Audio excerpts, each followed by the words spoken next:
First comes the existence of God, and he shouts, "God, have light." Ta-da! In the darkness, we have light. And then we start making one by one sky, sea, land, trees, animals. And finally, the highlight. He made man, shaped it out of dust and breathed it in. A he. And God saw Adam alone, and he said, "Well, you need a friend," and he made Eve. They lived in the beautiful Garden of Eden. They had everything there, but there was just one rule: I'll never eat those good and bad fruits there. There was only one. There was really one. And one day, a very crafty-looking snake sneaks up from nowhere. He said to Eve, "You're not supposed to eat those fruits. You're not supposed to eat them. You're right. You should eat them." It was almost like a home shopping channel. Take a bite of this good and bad, and you're going to have wisdom. And recommend it to Adam, too. Eventually, Eve listened to the snake and ate the fruit, and Adam ate it together. And all of a sudden, they said, "Oh," and all of a sudden, they said, "Oh," we were like, "Are we not wearing clothes?" And I started to cut the tree 10% in surprise. God was sorry to see this. They had to finally come out of the Garden of Eden. What's the lesson of this story? When we think we have the freedom to do anything, the truth is that we have responsibilities and choices. And sometimes even a small temptation can make a big difference. But the important thing is that God never gave up on people in the midst of his mistakes. It wasn't a punishment, it was a chance to start over. And it was the beginning of a much bigger love story that we'll continue to see. And that was the oldest story in the world, from the creation of Genesis to Adam and Eve.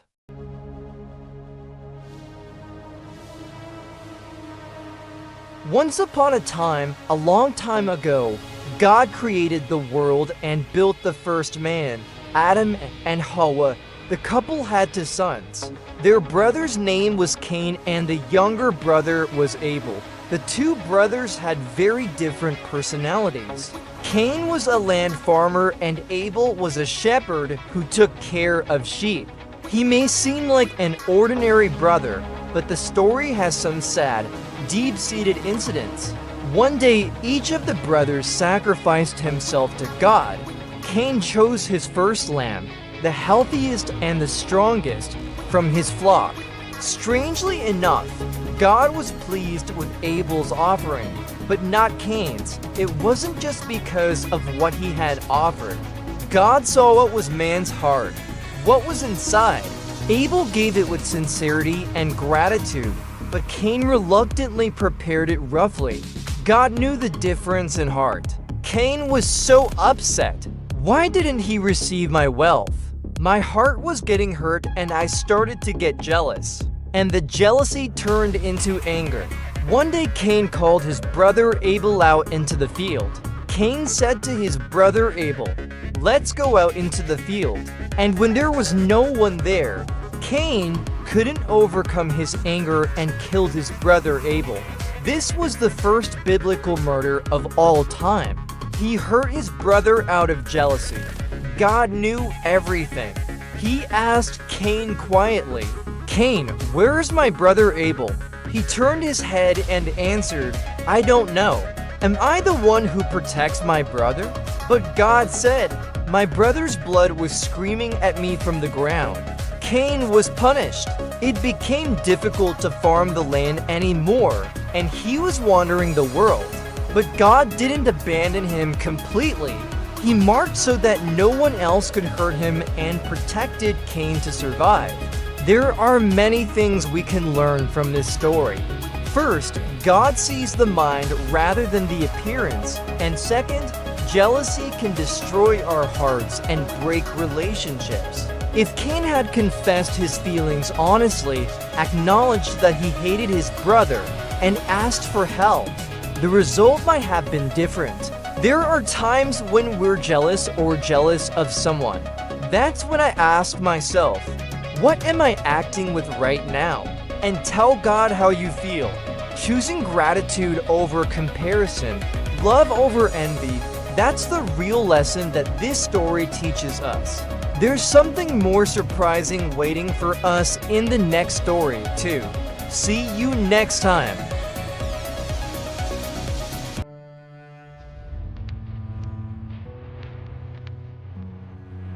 Once upon a time, when the old world was first created, people became selfish and greedy. They lied, bullied others, and hated each other. God, who created the world, was heartbroken to see that. I can't do it like this. I need to change the world. But not everyone was bad. Among them was Noah. He lived a good and sincere life. God was very happy to see him. One day God said to Noah, build a big ship to protect you and your family. There will be a great flood in this world. We need to get ready. Noah was surprised, but he decided to follow God's word by faith. So he started collecting wood, nailing it, and building a big ship. This ship is called the Ark. It was 3 stories tall, longer than a soccer field. The villagers laughed at him. Ha ha ha, it's not raining. What kind of boat is it? Noah must have gotten a little weird, but he didn't care and built the ark silently. Finally, the ark is complete. God gave a special command this time. Put all the animals on the ark in pairs. So 2 lions, 2 rabbits, big and small animals came into the ark one after the other, wagging their tails. And finally, Noah and his family went into the ark. At that moment, raindrops began to fall from the sky. Gradually, the sky opened up. Water rose from the ground too. The whole world was filled with water. But Noah, his family, and the animals were safe in a strong ark. After a long time, the rain stopped one day and the water started to fall out slowly. Noah sent a bird away. At first, the bird came back, but after a few repetitions, it finally came back with its branches. The ground finally appeared. No, the big mountain, the ark. It stopped on the mountain. When Noah, his family, and all the animals came out of the ark, there was a big rainbow in the sky. God promised, I will never judge the world by flood again. This rainbow is a promise between us. Noah's Ark teaches us important things: belief, patience, and believing in God's promise. Sometimes when the world laughs at us, we silently walk the right path. That's real courage. And remember, there's always a rainbow after the rain.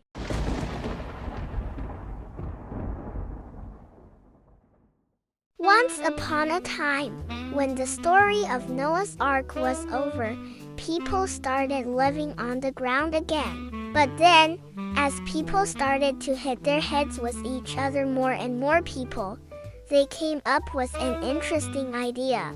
Why don't we all get together and make a wonderful city?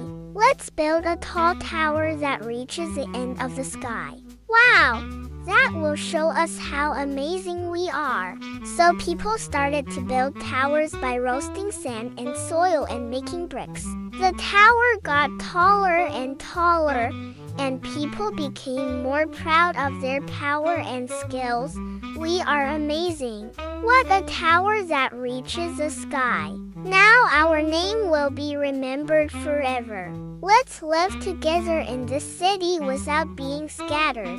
But God, watching this, didn't feel at ease. It's great that people work together, but the problem is that they start to think. We can be as great as God on our own. They believe in their own power and think that God doesn't need it. So God shared language with people. Suddenly, we couldn't communicate with each other. The llama is nucleosamia la vega love. Yeah. What do you think you don't understand? What are you talking about? Now that they couldn't communicate, cooperation was impossible. Eventually, they couldn't build any more towers, and they scattered among the people who spoke the same language. It happened in the city of Babel, so they came to call it the Tower of Babel story. It's not just a failed attempt at building a tower.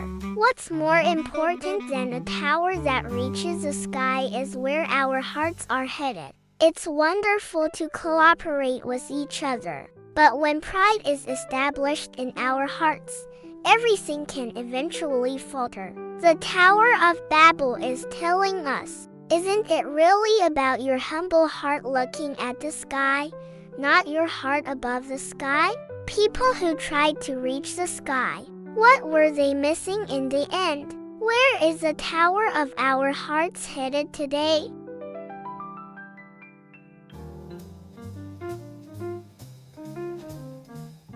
Once upon a time, a long time ago, while people are still afraid of God, there was a time when I thought I could make the world on my own. After the Tower of Babel fell, people scattered all over the place. Among them, there was a city called Galdea in Mesopotamia. There was a man named Abraham living in this city. He was a quiet and sincere man. I was living a simple but peaceful life with my wife. It was a normal night. By the way, suddenly, I heard an unfamiliar voice from the sky. Abraham, you leave your hometown, your relatives and your father's house, go to the ground I'll show you. I will make you a great nation, and I will make your name great. You will be blessed. Abraham was surprised. You want me to leave my hometown and my family? You don't even know where you're going to go from now on? But he didn't hesitate. Abraham believes in God's word and decides to go on the road. So Abraham led his wife Sarai, nephew Lot, and many other species and livestock are leaving for Canaan, the unknown land. It was a huge resolution at the time. I didn't have a map. I didn't have a guarantee. The journey was long and rough. There was a belief in his heart that God is with you. When we finally got to Canaan, God said again, I will give this land to you and your descendants. But Abraham had one concern. I didn't have children. Can God's promise really come true? He quietly builds an altar and worships God. In the meantime, a big problem arises. A famine hit the land of Canaan. It's not raining. The land is drying up, and the livestock is starting to starve. Abraham leads his family to South Egypt, that is, Egypt. But at this time, I'm worried. I sit by. You are so beautiful.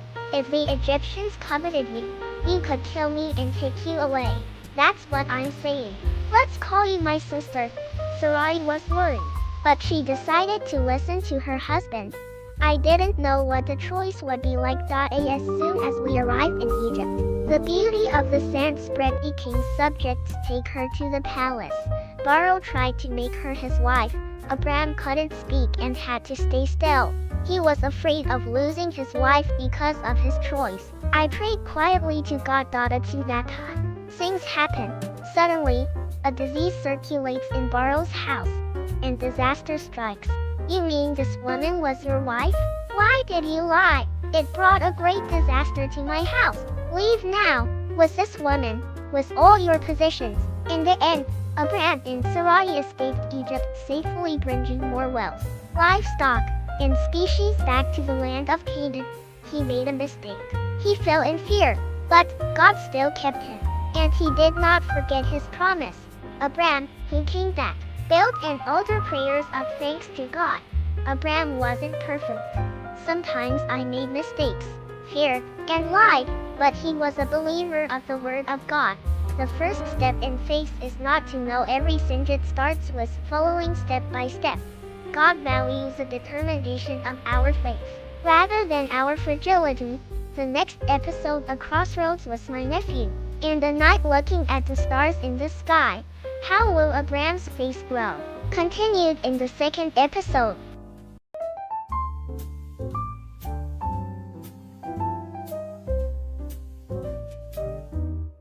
After returning to the land of Canaan, Abraham and his family began to settle down. He carried God's promise in his heart, walking by faith every day.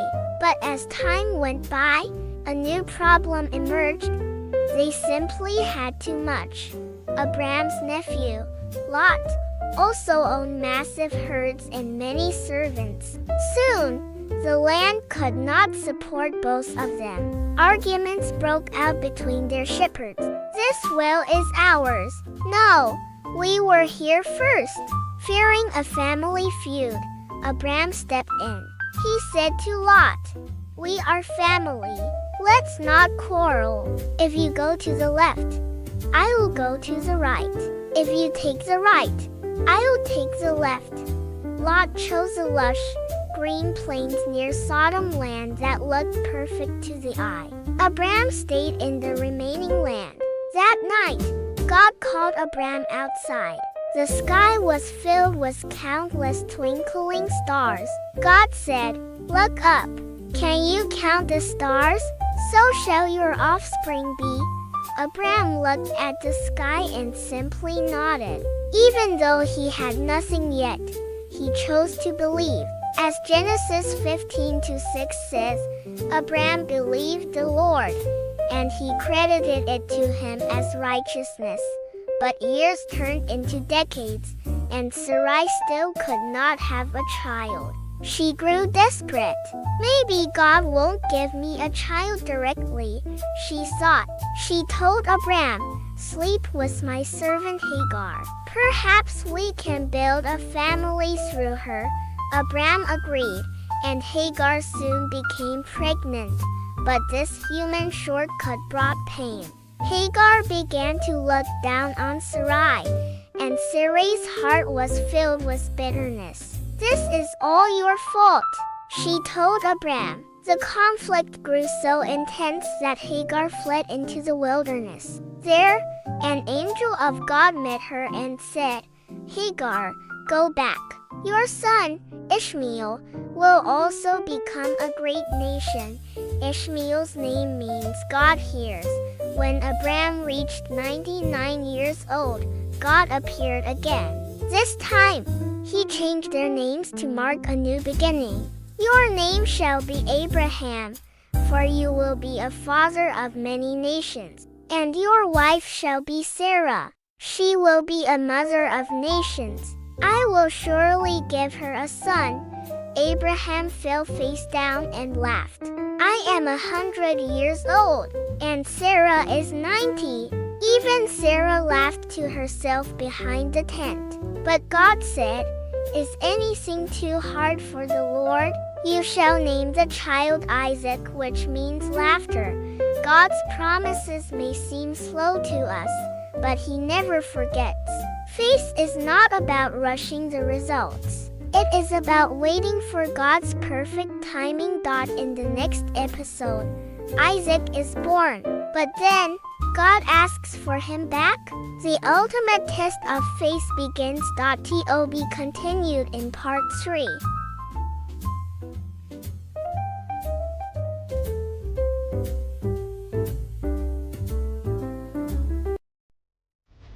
Finally, a miracle has happened in the home of Abraham and Sarah. After a lifetime of waiting, the day they longed for arrived.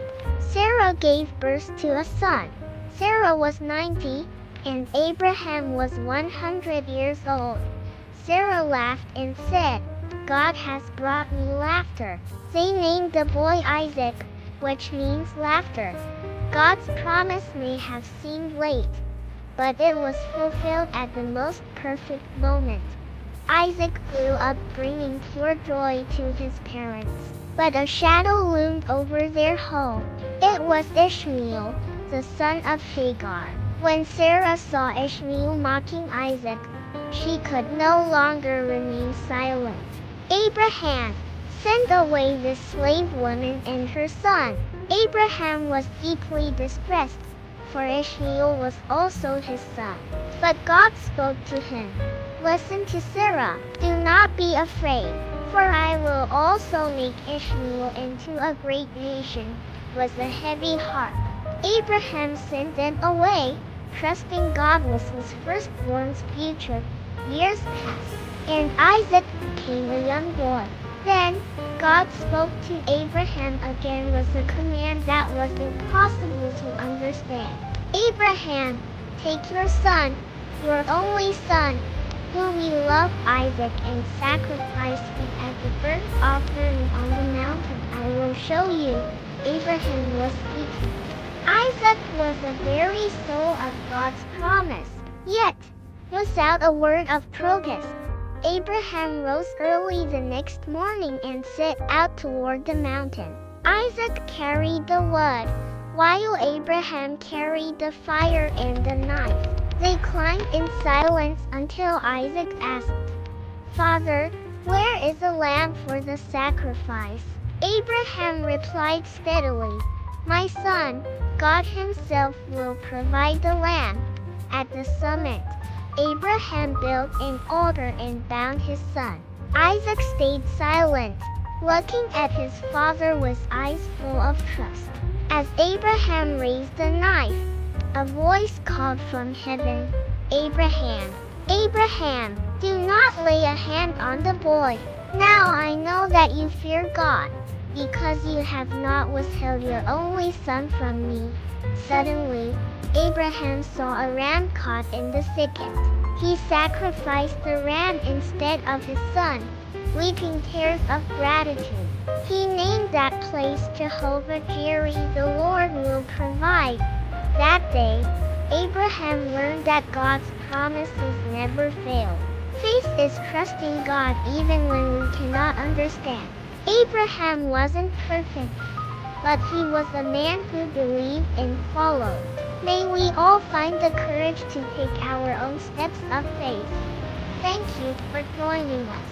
Next time, we will explore the story of a man who faced unimaginable suffering, the story of John. See you in the next episode. Long ago, near the Jordan River, there were two magnificent cities, Sodom and Gomorrah. From the outside, they looked prosperous grand houses, wealthy citizens, and a bustling life. But inside, something terrible was happening. The cities were rotting from within. Sin had taken a deep root. Cruelty, deception, and violence were part of everyday life. The people had no shame, and the cries of the oppressed reached the heavens. The Lord looked down and could no longer remain silent.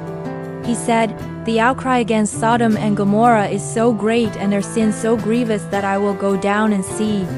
2 angels were sent towards Sodom not just to confirm the destruction, but to see if even a spark of repentance remained.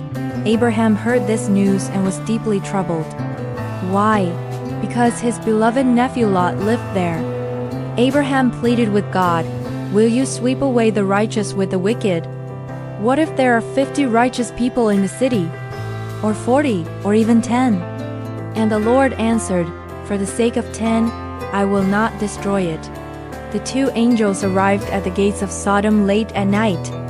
Lot, sitting there, saw them and immediately felt they were special.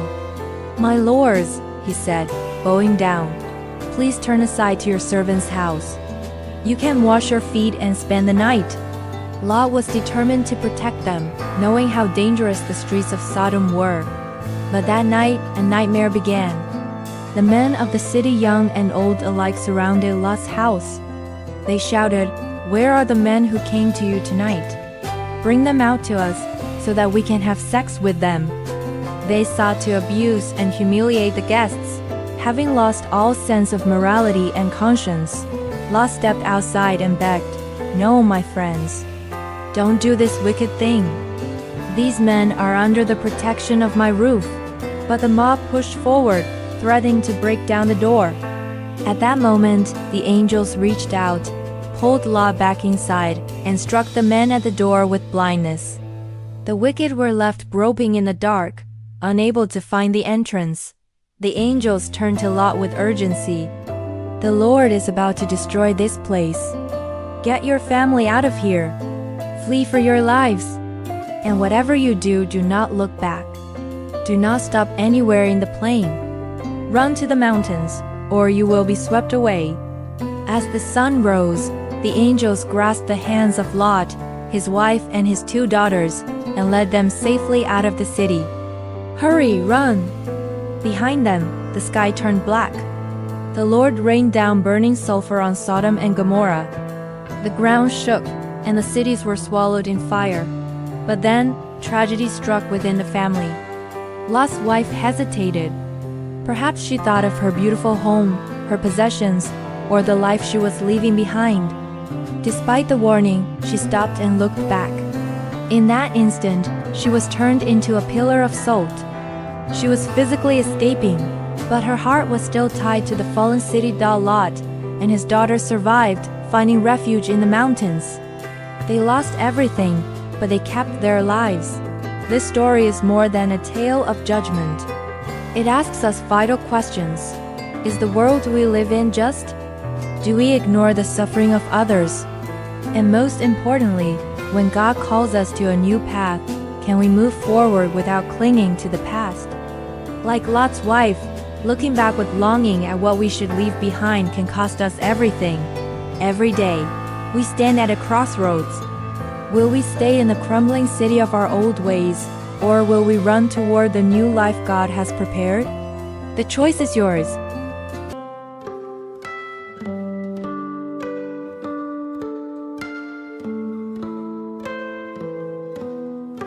Long ago, Abraham, a man of great faith, had grown old. His son Isaac was now ready to marry, but Abraham had one solemn wish.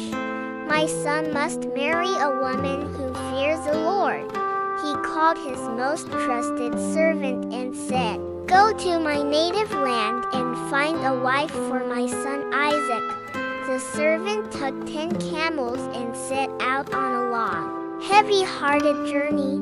Finally, he arrived at a well outside the city of Nahor. It was evening, the time when women came to draw water. The servant prayed fervently, "O Lord, grant me success today. If a woman offers me a drink and then says, 'I will water your camels too,' let her be the one you have chosen." Before he had finished praying, a beautiful woman named Rebekah appeared. The servant asked, "Please, give me a little water." Rebekah quickly replied, "Drink, my lord, and I will draw water for your camels too, until they have finished drinking." The servant watched in amazement. Watering 10 thirsty camels was a grueling task, yet Rebekah ran back and forth to the well until every camel was satisfied. In her kindness, the servant knew, "This is the one the Lord has sent." The servant shared his story with Rebekah's family. Recognizing this as the Lord's doing, they gave their blessing. Soon, Rebekah set out to meet Isaac. When they met, Isaac loved her deeply and found comfort in her. They became lifelong partners, but the story doesn't end there. For many years, they could not have children. They prayed deeply, and finally, the Lord answered them with twin sons. Even in the womb, the 2 babies struggled with each other: Esau, the firstborn, and Jacob, the younger. The destiny of these 2 brothers would later change the entire history of Israel. The meeting of Isaac and Rebekah shows us that God's guidance is always perfect. But what will happen to Esau and Jacob? Their intense conflict and the twists of fate will continue in our next episode. Hello everyone. Long, long ago, twin boys were born to Isaac and Rebekah.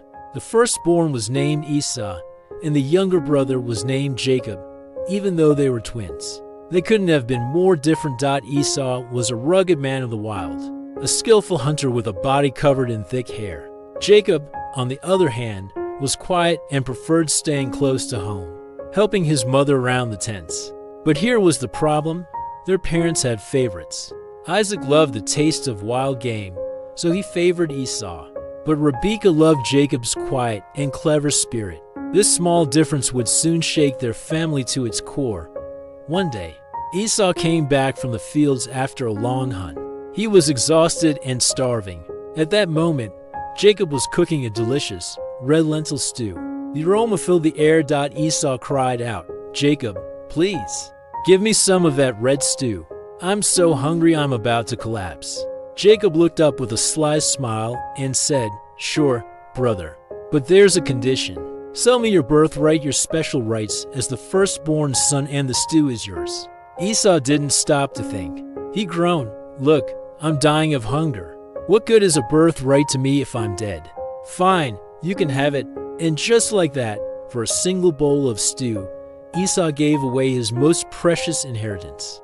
Years passed, and Isaac grew old. His eyes were so dim that he could barely see. He called for Esau to hunt some game and prepare a final meal, so he could give him his ultimate blessing. But Rebekah overheard this and quickly called Jacob. "Jacob, listen, you must go to your father and receive that blessing instead. I will help you." She took goat skins and wrapped them around Jacob's smooth arms and neck so he would feel hairy. Like Esau, she prepared a tasty meal and sent Jacob into the tent. Isaac, confused by the voice, reached out to touch his son's hands.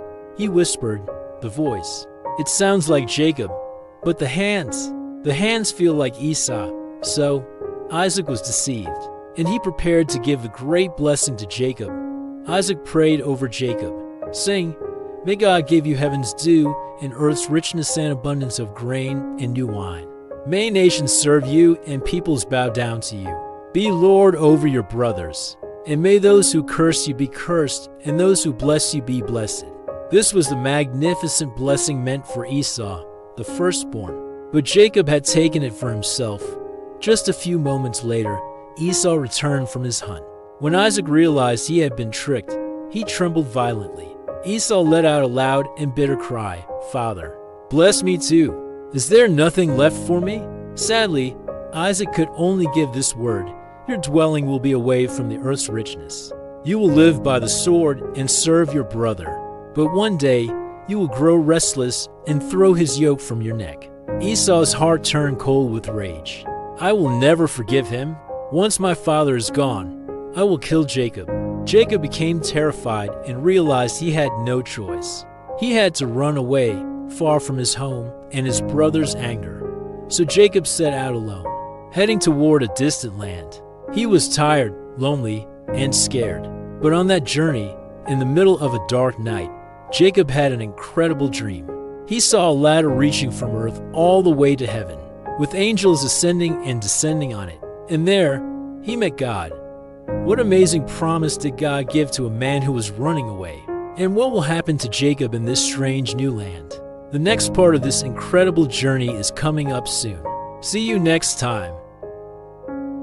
Have you ever had a moment in your life where you just wanted to run away?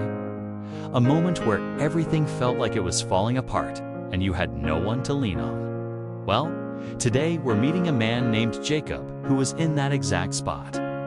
He was a young man on the run, homeless, lonely, and fleeing for his life after tricking his own brother. But on that dusty road of escape, something happened that changed his life forever. Jacob was running because his brother Esau was furious. Jacob had stolen the family blessing, and now he was a fugitive in a vast, empty wilderness. As the sun went down, he had nothing but the hard ground to sleep on and a literal stone for a pillow. He felt completely abandoned. But that night, the silence of the desert was broken by a vision in his dream. Jacob saw a massive stairway, or a ladder, reaching all the way from the dirt on earth to the very gates of heaven. Angels were moving up and down, and at the very top stood God himself. Then, God spoke directly to this lonely runaway. "Jacob, do not be afraid. I am with you. I will give this land to you and your children. Your family will spread across the earth, and through you, all nations will be blessed. I will protect you wherever you go, and I will bring you back home. I will not leave you." Jacob woke up, trembling with awe. He realized he wasn't alone in the desert. He gasped, "Wow, God is truly in this place, and I didn't even know it." He took that stone pillow, set it up as a pillar, and poured oil on it. He named the place Bethel, which means House of God. He made a vow right then and there. "God, if you stay with me as you promised, I will give 1/10 of everything I have back to you." For the first time, Jacob's heart was steady. He wasn't just a fugitive anymore. He was a man walking with a promise. Jacob kept traveling until he reached the land of Haran, where his uncle Laban lived. Exhausted from the journey, he arrived at a well in a field. And that's when he saw a girl named Rachel leading her father's sheep. It was love at first sight. Seeing her, Jacob found a sudden burst of strength. He rolled away the massive stone covering the well by himself, drew water, and watered Rachel's flock. When he told her he was her cousin, he actually started to cry. In this strange, faraway land, he had found family and he had found Rachel. His lonely heart was finally warm again. Jacob stayed with his uncle, Laban, and soon made his intentions clear. He wanted to marry Rachel. Laban, being a shrewd businessman, made a deal. "Work for me for 7 years, and she's yours." 7 years sounds like an eternity, doesn't it? But the Bible says those 7 years felt like only a few days to Jacob because of his deep love for her. He worked through the heat and the cold, fueled by the thought of his future with Rachel. Finally, the wedding day arrived. Jacob was thrilled. But the next morning, when the sun came up, Jacob was in for a massive shock. The woman next to him wasn't Rachel, it was her older sister, Leah. Jacob was furious. He confronted Laban, shouting, "Uncle, why did you trick me? I worked 7 years for Rachel." Laban just shrugged and said coolly, "In our culture, we don't marry off the younger sister before the older one. If you still want Rachel, you'll have to work another 7 years." Jacob had been the deceiver his whole life, but now he was the one being deceived. Yet his love for Rachel was so strong that he agreed. He worked 7 more years, eventually marrying both sisters. This is where our story today ends, from a lonely dream on a stone pillow to a complicated family in a distant land. Jacob was a runner, a man with a messy past, but God never let go of him. On that lonely road, God gave him a promise: "I am with you." And through Rachel, God gave him a reason to hope for the future. Sure, Jacob faced pain and betrayal. But through those hard years, he learned something vital: patience and trust. God was building a family through him, a family that would eventually include 12 sons and become a great nation. His story tells us 2 things today. First, even when you're failing or running away, God doesn't quit on you. And second, true love is worth the wait. But the drama of Jacob's family is just beginning. Stay tuned for the next story: the 12 sons of Jacob. Hello everyone. Today, I want to share a story about a family that was, well, incredibly complicated. It's a story filled with passionate love, intense jealousy, and a competition that lasted for decades. At the center of it all is a man named Jacob, the grandson of Abraham.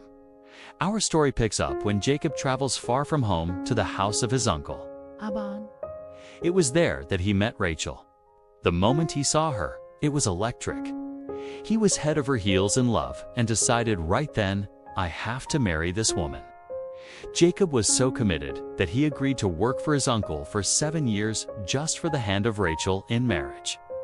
But on the wedding night, things took a shocking turn. Following the custom of the time where the bride's face was heavily veiled, Laban pulled a fast one. Instead of Rachel, he gave Jacob her older sister, Leah. Imagine Jacob's shock the next morning. He woke up, looked over, and realized, wait, this isn't Rachel. He felt betrayed. But Laban calmly explained, in our culture, the older sister must marry first. But tell you what, you work for me for another 7 years, you can have Rachel too. And just like that, Jacob ended up married to 2 sisters. But here was the problem. Jacob's heart belonged entirely to Rachel. This left Leah feeling second best, lonely, and deeply unloved. However, the story tells us that God saw Leah's tears. He saw her pain and decided to comfort her by giving her children. Leah gave birth to 4 sons in a row: Reuben, Simeon, Levi. In Judah, every time a baby was born, Leah hoped, maybe now my husband will finally love me. She was so grateful to God for noticing her. Meanwhile, Rachel was heartbroken. She had the husband's love, but she couldn't have children. In that ancient society, this was a source of great shame. So she turned to a custom that was common back then, something like a surrogate arrangement today. She gave her maidservant, Bilhah, to Jacob so she could raise Bilhah's children as her own. Through Bilhah, 2 sons were born, Dan and Naphtali. Rachel was overjoyed, feeling like God had finally vindicated her. Seeing this, Leah started to panic. She didn't want to fall behind in this baby competition. So she gave her own maidservant, Zilpah, to Jacob. Zilpah then gave birth to 2 more sons, Gad and Asher. The nursery was getting crowded. But God wasn't finished with Leah yet. He opened her womb again, and she gave birth to 2 more sons, Issachar and Zebulun, and even a daughter named Dinah. Finally, after years of tears and waiting, God answered Rachel's deepest prayer. She gave birth to her first biological son, Joseph, and much later, her youngest son, Benjamin. And that is how Jacob ended up with 12 sons. Let's recap this massive family tree.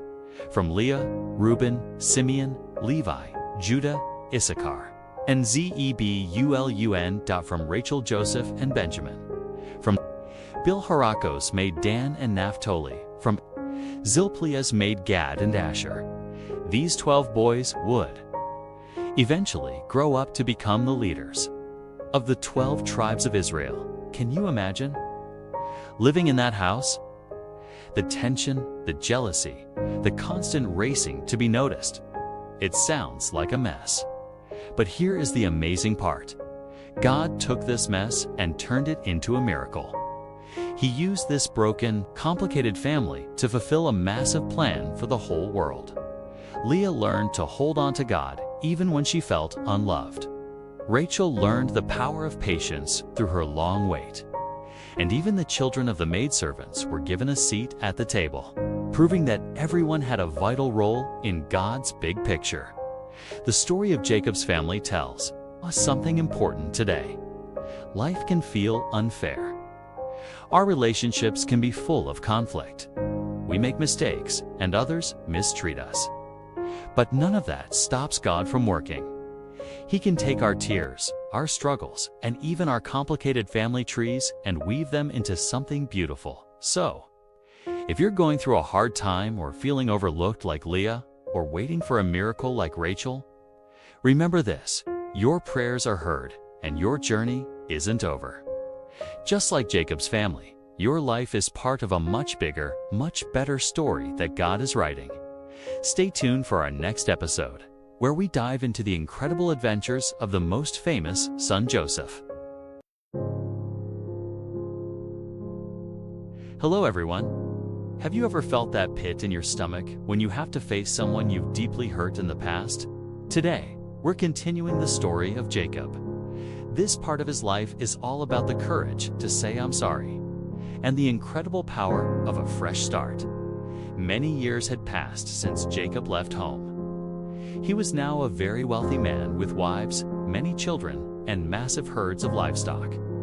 But even with all that success, a dark shadow always hung over his heart. That shadow had a name: his brother, Esau. If you remember, when they were young, Jacob tricked Esau to steal their father's blessing. Esau was so furious that he wanted to kill him, and Jacob had to run for his life. Now, after decades of silence, God spoke to Jacob and said, "Jacob, it's time to go back to your homeland. I will be with you." When Jacob heard those words, his heart skipped a beat. He wanted to go home, but he was terrified. Going home means facing Esau, he thought. Does he still hate me after all this time? Jacob decided to be careful. He sent messengers ahead with a peaceful greeting for his brother. But the messengers came back with news that made Jacob turn pale. "Sir, your brother Esau is coming to meet you, and he's bringing 400 men with him." Jacob panicked. 400 men. To Jacob, that sounded like an army coming for revenge. In his fear, he split his family and livestock into two groups, thinking that if one was attacked, at least the other might survive. That night, Jacob stayed alone by the Jabbok River. In the pitch black, he prayed with everything he had. "God, please save me from my brother Esau. I am so afraid." Then, something mysterious happened. A man appeared out of nowhere and began to wrestle with Jacob. They fought all night long. Jacob refused to give up. As the sun began to rise, the man struck Jacob's hip, putting it out of joint. But even in pain, Jacob wouldn't let go. He cried out, "I will not let you go unless you bless me." The man said to him, "Your name will no longer be Jacob, but Israel, because you have struggled with God and with humans and have overcome." Jacob realized then that this wasn't just a physical fight. It was a struggle with his own fear, his guilt, and his past. He had to face God before he could face his brother. The next morning, Jacob walked with a limp. In the distance, he saw a cloud of dust. It was Esau and his 400 men. Jacob walked out in front of everyone and bowed down to the ground 7 times as he approached his brother. He was showing total humility. "Brother, I am so sorry for what I did," he must have felt in his heart. And then, the miracle happened.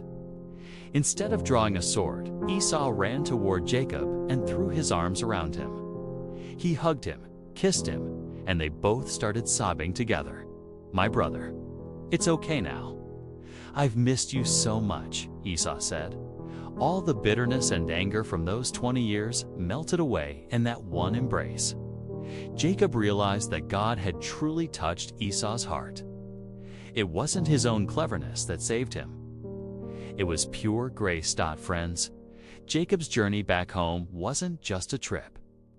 It was a journey of courage. It's hard to face the people we've hurt. It's hard to ask for forgiveness. But when we take that brave first step, just like Jacob did, God can fix even the most broken relationships. If there's someone in your life right now, maybe a friend or a family member you haven't spoken to in a long time, take a moment to think about them. Maybe today is the day to say, "I want to make things right." That is the moment where real change and a new identity begins.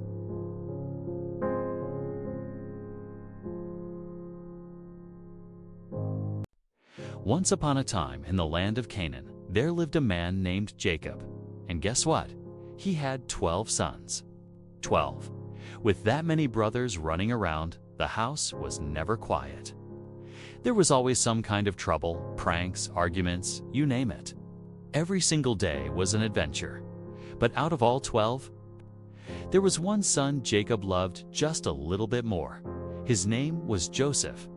Joseph was the son of Rachel, the wife Jacob loved most, and every time Jacob looked at Joseph's face, it made him happy. Maybe that's why Jacob did something the other brothers. Notice right away, he gave Joseph a beautiful robe, a coat of many colors, all for him and him alone. And that was where the trouble started. The brothers started thinking to themselves, why does Joseph get special treatment? Dad loves him more than us. That jealousy kept building and building. And then Joseph, without meaning to, poured a little more fuel on the fire. One day, Joseph ran up to his brothers, all excited. Guys, you won't believe the dream I had last night. We were all out in the field, tying up bundles of grain. And then my bundle stood straight up, and all of your bundles bowed down to mine. Excuse me? So you think you're going to rule over us? The brothers' faces turned red with anger. And a few days later, Joseph did it again. This time, I dreamed the sun, the moon, and 11 stars were all bowing down to me. That was too much. Even Jacob spoke up. Joseph, that's going a bit far. The sun and the moon. Are you saying that's me and your mother? But deep down, even Jacob couldn't stop wondering what could that dream possibly mean. There was something about it that felt different, something that felt like it mattered. One day, the brothers went out far away to tend the sheep.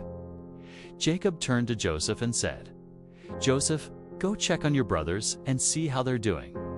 So Joseph did as his father asked and set off on the long journey. The sun was blazing, sweat rolling down his back, and in the distance, his brothers spotted him coming. Look who's coming, it's the dreamer. Maybe this is our chance to get rid of him for good. Their eyes turned cold. This wasn't a joke anymore. They truly, deeply resented him. But the oldest brother, Reuben, stopped them. No, we can't do that. We are not killing anyone. Let's just throw him in that pit over there. Joseph walked up to his brothers, having no idea what was coming. In an instant, they tore off his beautiful coat and threw him straight down into a deep, dark pit. From inside that pit, Joseph cried out, "Why are you doing this to me? I haven't done anything wrong." But none of his brothers said a word back. Just then, in the distance, a caravan appeared. Ishmaelite traders, leading their camels along the road. Let's sell him instead. It's better than killing him, right?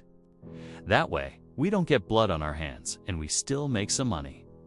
The brothers exchanged glances. And just like that, Joseph was sold for 20 pieces of silver and dragged away toward Egypt. The brothers dipped Joseph's coat in goat's blood and brought it back to their father. Father, we think Joseph was killed by a wild animal. Jacob grabbed that coat and wept and wept. My son, Joseph. My beloved son. But nobody knew the truth. Joseph was still alive. And God was already preparing something great, something Joseph couldn't see yet. But God was working through him all along. This is only the beginning of Joseph's story. What trials will he face? How will God's plan unfold through it all? That's a story for next time. Sometimes things happen that feel unfair, things we just can't understand. But even in those moments, God's plan is quietly at work, just like it was for Joseph.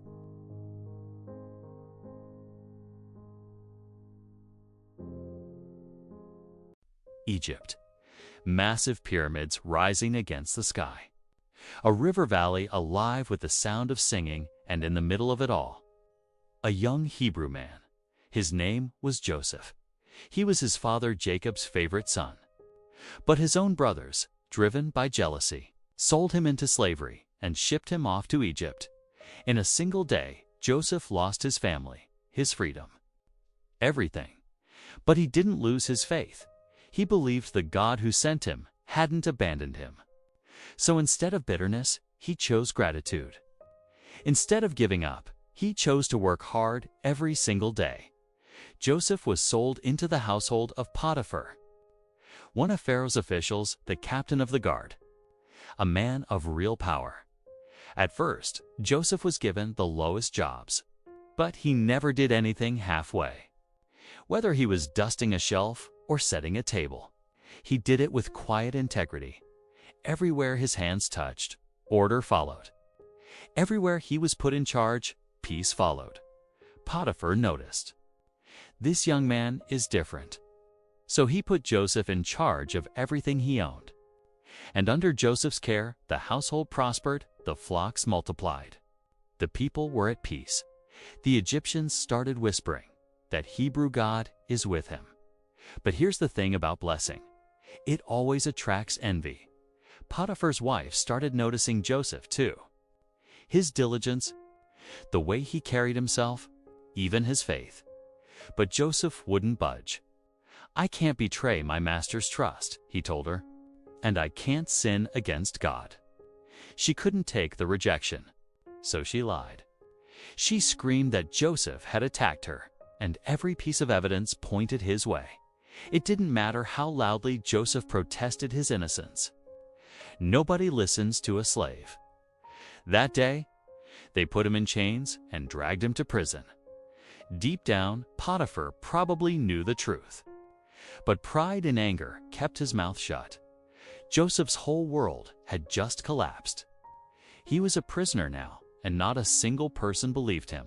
But even there, in that cell, Joseph didn't give up. He prayed quietly. God, I don't deserve this, but I still trust your plan. The prison was cold and dark. The groans of hopeless men echoed off the walls, but Joseph was different. He didn't complain. He just did the work in front of him, faithfully, quietly. He spoke kindly to exhausted prisoners. He lifted up the ones who'd given up, little by little. His words, his presence changed the air in that place. The warden took notice. This man shines, even in the dark. Eventually, he put Joseph in charge of running the prison. Joseph wasn't just a prisoner anymore. He was the one holding the place together. One day, two of Pharaoh's officials landed in that same prison, his cupbearer and his baker. Both of them had strange, troubling dreams. The same night, Joseph asked them quietly, "What did you dream? Don't interpretations belong to God?" They told him their dreams. Joseph prayed, and God gave him the answer. In 3 days, one man would be restored to his position. The other would be executed. Both happened exactly as Joseph said, before the cupbearer left. Joseph asked him one thing: "When you're back in Pharaoh's court, please remember me." But people forget. The cupbearer walked out and never looked back. Joseph went back to waiting, quietly. 2 long years passed. Joseph was still in that cell, but his faith had only grown deeper. Stronger than one night, Pharaoh himself had a dream that shook him. 7 fat, healthy cows came up out of the Nile, and 7 starving, sickly cows swallowed them whole. Then another dream, 7 full, healthy heads of grain devoured by 7 thin, withered ones. Pharaoh woke up terrified. He called in every wise man, every magician in Egypt, and not one of them could explain it. That's when the cupbearer finally remembered. "My king, back when I was in prison, there was a young Hebrew man who read my dream perfectly." Joseph was rushed before Pharaoh, shaved, washed, dressed in new clothes. The moment that would change his entire life had finally arrived. Joseph listened to Pharaoh's dream and answered calmly, "It's not me, but God will give Pharaoh the answer he needs." Then he laid it out clearly. 7 years of abundance are coming, followed by 7 years of severe famine. Egypt needs to start storing grain now. Pharaoh was stunned. Could we find anyone else like this man? One in whom the Spirit of God dwells. "Joseph, I'm putting you in charge of all of Egypt." That day, the chains came off. The former prisoner slid Pharaoh's own signet ring onto his finger. For 7 years, Joseph stored grain. When the famine hit, that grain saved an entire nation. His wisdom, his faith, saved a country. Joseph would later say it best: "What my brothers meant for evil, God meant for good." Joseph's life was one hardship after another. But every single one of them was woven into something bigger, God's own plan. Prison couldn't contain him. Injustice couldn't break his faith. His story tells us something we need to hear today. Even when we can't see God, He's always working, deep beneath the surface of our lives. Coming up next. But the story isn't over. Famine spreads across the whole region, even reaching Canaan, far away, and then Joseph's brothers arrive in Egypt. They've come looking for grain to survive, and the man standing in front of them, the one now ruling all of Egypt, is the very brother they threw away. Will Joseph forgive them? Next time, Joseph, a reunion written in tears.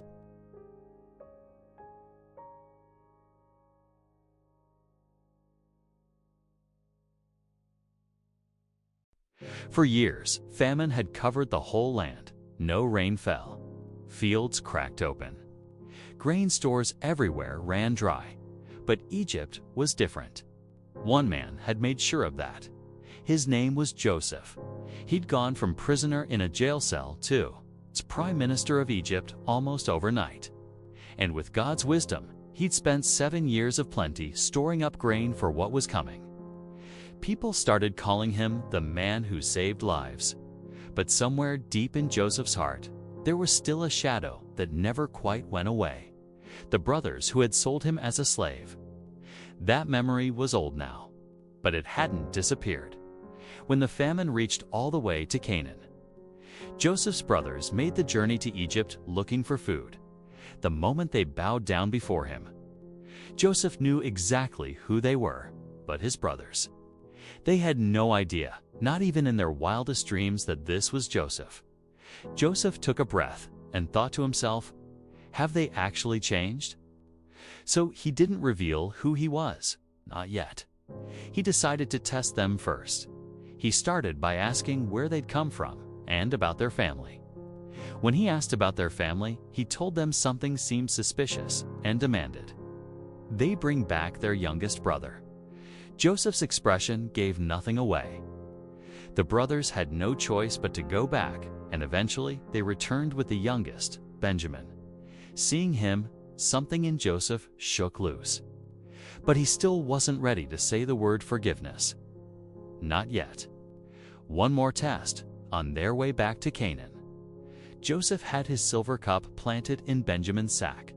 Then the guard shouted, "The king's silver cup is missing. Whose sack is it in?" And there it was, found in Benjamin's sack. The brothers' faces went white. The old memory came rushing back. Would it happen again? Leave one behind to save the rest? Or this time, would they stand together? That's when Judah stepped forward. "Please take me instead of Benjamin. Our father will not survive losing this son." That one sentence changed everything. These were the same brothers who had once sold their own sibling. And now, here they were, ready to give up their own lives to protect him. That's when Joseph broke down. Everything he'd been holding back came pouring out at once. "Brothers, it's me. I'm Joseph." The brothers froze. Guilt and fear hit them all at once. But Joseph said, "Don't be afraid. God sent me ahead of you for a reason, to save lives." And with those words, something hard and old in the brothers' hearts finally began to melt. Joseph quickly sent for his father Jacob to come to Egypt. When Jacob finally saw the son he had mourned for so many years, his face was lined with age, but his eyes were still warm. "Joseph, my son, you're alive. Now I can die in peace." That day, the palace of Egypt was filled with tears. A family that had been broken apart became whole again. Jacob's descendants settled in the land of Goshen, and Joseph made sure they had land and food, taking care of his family himself. Years later, when Jacob passed away, the brothers grew afraid again. Now that father is gone, won't Joseph finally get his revenge? But Joseph answered quietly, "Don't be afraid. You meant to harm me, but God turned it into something good. to bring about what is happening today, the saving of many lives. There was no shadow of revenge in those words. Only peace. Joseph left behind a faith stronger than death. God will surely take care of us, and He will bring us out of this land. And in His eyes, something else was shining, a promise for a future still far away, coming. Next, Joseph's family thrived in the land of Egypt. But as time passed, their freedom began slipping away. Little by little, a new king rose up who never knew Joseph. And the people of Israel became slaves. And that's when God called another man, a man raised in the wilderness. His name was Moses. The time has come. Bring my people out of Egypt. A new story is about to begin. Next episode, Exodus from slavery to freedom toward the promised land.